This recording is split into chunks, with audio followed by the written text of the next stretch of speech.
What the devil?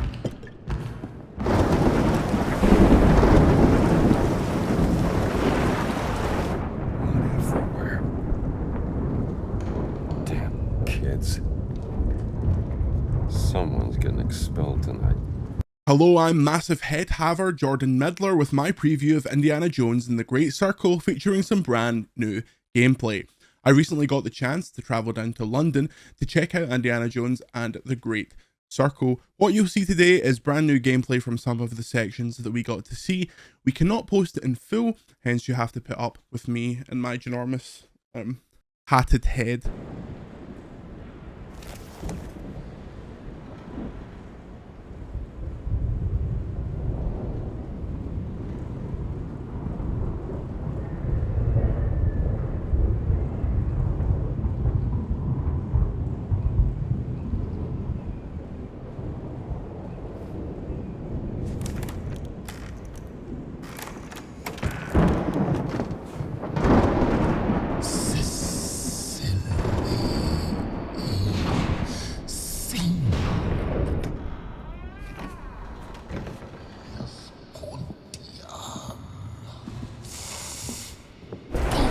Pal. You can't sleep here.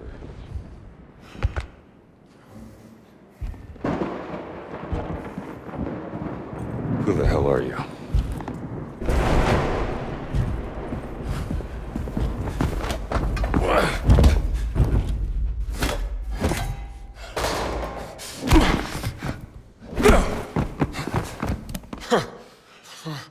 Right. You asked for it.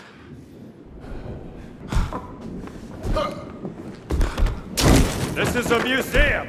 Careful. I think it's fair to say that Indiana Jones has quite a spotty history when it comes to video games. So there's like the well-loved PC adventure games, which are actually a bit of a touchstone for this one.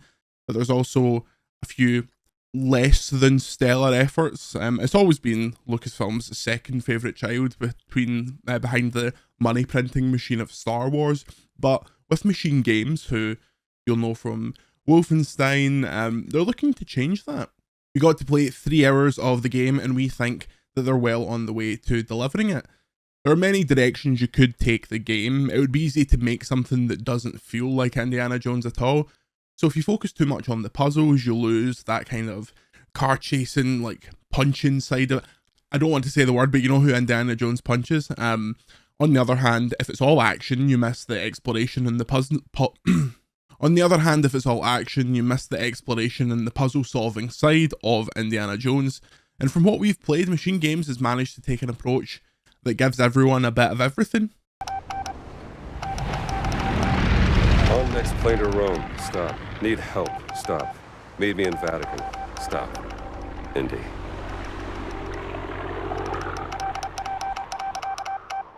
My friend, stop. Vatican not safe. Stop. We'll wait for you at village steps. Stop. Subtlety is a virtue. Stop. Antonio.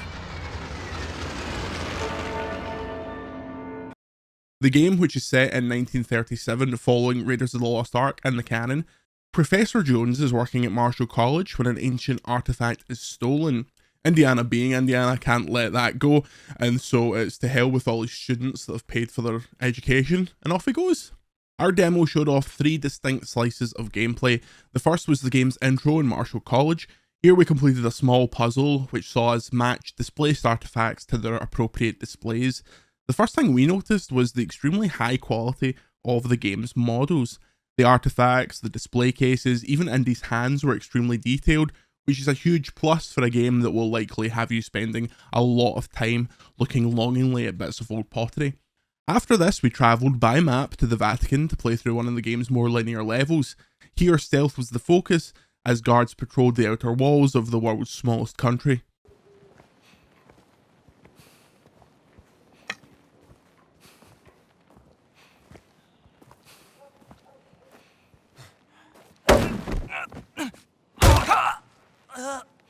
Oops.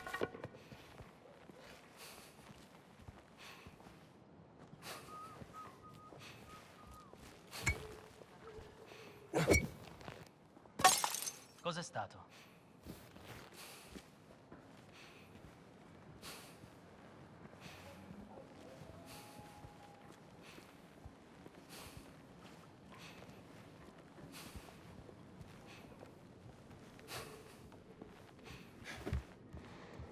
I typically don't love first-person stealth sequences because I don't like the lack of information it gives you. I much prefer a third-person experience like Hitman or something like that, but the Great Circle handles it quite well.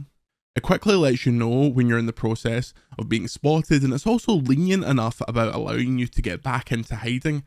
If all else fails, you can employ the game's very best mechanic, lobbing everything that's not nailed down. When Indiana has been spotted or you just fancy a bit of fun, virtually every piece of hand-sized set dressing can be thrown at enemies. Every bottle, brick and ancient bust can be lifted up and smashed against the side of unsuspecting enemies' heads.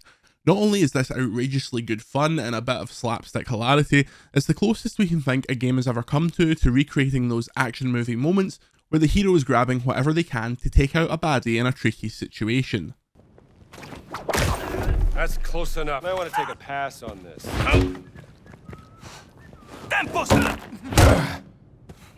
Sono alla frutta. Another time, chum. Ehi, alto là! Accidenti!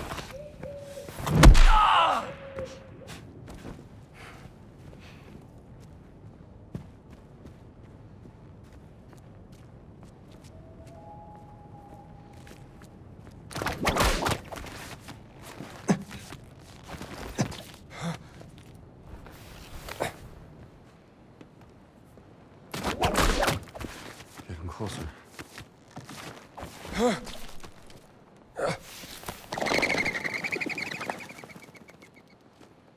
Nice view. It's also the method through which you can escape a situation via stealth. Launch a bottle at a wall and all the enemies will turn in unison, allowing you to nip off. The Vatican level also had a decent amount of exploration for being one of the more linear set pieces. We were slightly braver and stealthed past enemies that we didn't actually need to stealth past, but we got a key which then unlocked a door to bypass a whole section of the level and take us up into the kind of higher area of the wall. So it's interesting to see the kind of various paths that you could have taken. There it is. The village steps.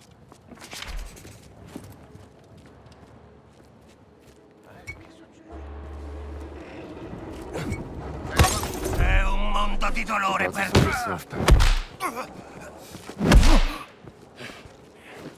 Schiva culo! Another satisfied customer.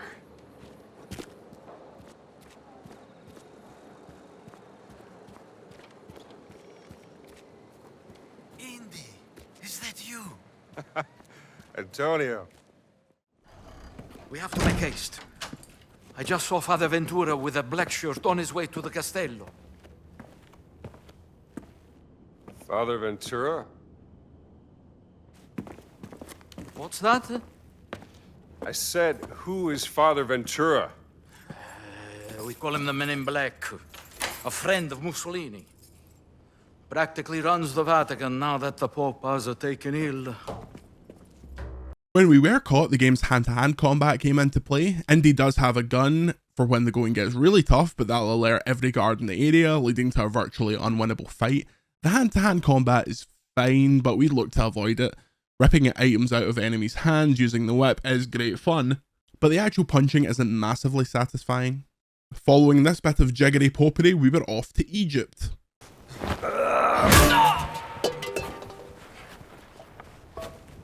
Bring it on. Polieri di fresse! Long way, chum.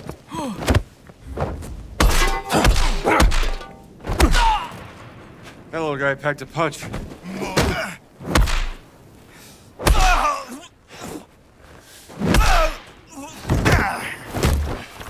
This sequence took place slightly later in the game and is one of the game's far more open zones. We were given the task to recover a series of plates, and it was up to us to go and explore. This is where the game's disguise system comes into play. In a Hitman-esque move, Indy can dress up in various outfits that will permit him to pass freely in otherwise restricted areas. In this case, our costume was one of the slaves of the dig sites, allowing us to move around areas containing the plates without alerting Nazi officers. You can still stealth your way around the map just as Indy, but this makes things far easier. Our only reservation with the larger maps is that there was a fair amount of dead space between the various activities, but traversing them wasn't the most arduous challenge. There was even a few unmarked side activities here, like a man who managed to get himself locked in a hut with little clue as to how to unlock him. It feels like players could spend a huge amount of time here, and there is a lot to do, and you would get a lot of items and skill points, but if you want a more linear experience, it does lead you to the kind of golden path of what you're supposed to do in these open areas if you're that kind of player. While the gameplay seems to deliver what we'd want out of an Indiana Jones adventure, the other half of the coin is the presentation and the writing. As far as the writing goes, while we didn't get a great grasp of the overall story, the dialogue between the characters worked well. We were reminded of Star Wars Episode 7 The Force Awakens in the sense that the game doesn't feel like it's trying to do a reboot of the series, but more create a modern experience built in the mould of the 80s films rather than a recent one. All of Indy's dialogue sounds authentically 80s, and that's thanks in large part to an excellent Troy Baker performance, who threads the needle so well that you quickly forget you're not listening to unearthed Harrison Ford performances. Ford's visual likeness has also been captured incredibly well. So far, Indiana Jones and the Great Circle isn't just the Indiana Jones adventure that fans have waited 40 years for, it's the video game that the franchise has truly deserved. Machine Games feels like a match made in heaven for the franchise, and we left our demo extremely keen to play more. The balance of linear and open, combat and puzzles seems perfectly pitched, and it feels like an adventure that, were it released as a film in 1987, no one would bat an eye. The tomb was excavated in 32. But the secret was never found. The Germans have been searching, but the dig is on hold after a recent setback. No one gets down to the tomb. Whatever is down there, it must be kept out of the hands of the Germans. I'll see what I can do about that, Professor. Thank you, Indiana. Whether it belongs in a museum or not will largely be determined by if the team can pull off a memorable story, but so far all the ingredients are there for a pulpy Christmas break treat when the game launches in December. Thanks for watching. Remember to like this video, it helps VGC out a lot, and check out patreon.com/videogameschronicle if you want to support me in getting a hat that fits. Until next time, I'm Jordan Midler. See you later.